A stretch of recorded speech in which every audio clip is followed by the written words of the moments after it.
మనం ఇప్పుడు ఈ థిక్ అయిపోయిన స్కిన్ ఏదైతే ఉందో మనకు మందులతో తగ్గదు. ఇది సెల్ఫ్ లిమిటింగ్ డిసీజ్.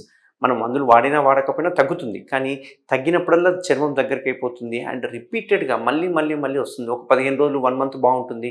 మళ్ళీ 15 రోజుల తర్వాత మళ్ళీ స్టార్ట్ అవుతుంది. దీన్ని రికరెంట్ బెలనైటిస్ అంటాం. ఈ బెలనైటిస్‌ని వదిలేసినామనుకోండి, ఈ చర్మం అంతా ఎళ్లి కింద అతుక్కోవడం స్టార్ట్ అయితుంటుంది. దీని మీద కూడా ఇన్‌ఫ్లమేషన్ అనేది స్టార్ట్ అవుతుంది. దీన్నే బెలనోపాస్థైటిస్ అంటారు. సో, దీనికి ఏకైక సొల్యూషన్ ఏంటి అంటే సర్జికల్ సొల్యూషన్. ఇది మన ట్రీట్మెంట్ రేంజ్ హాస్పిటల్‌లో మనం చేసేది కేఎస్ఆర్ స్టేప్లర్ సర్కంసిషన్ సర్జరీ. ఇందులో మనం ఏం చేస్తామంటే ఇక్కడ వరకు చర్మాన్ని తీసేసేస్తాం.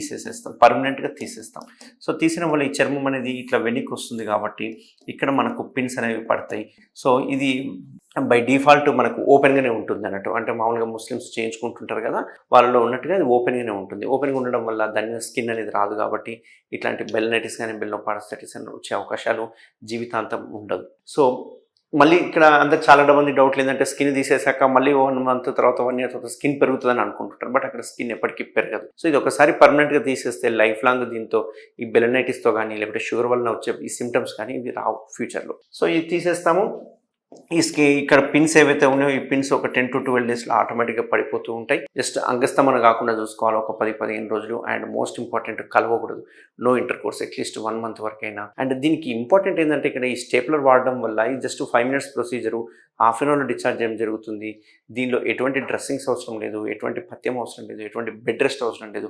పేషెంట్ ఇమ్మీడియేట్‌గా వాళ్ళ ఉద్యోగాలకు వెళ్ళిపోవచ్చు అన్నట్టు.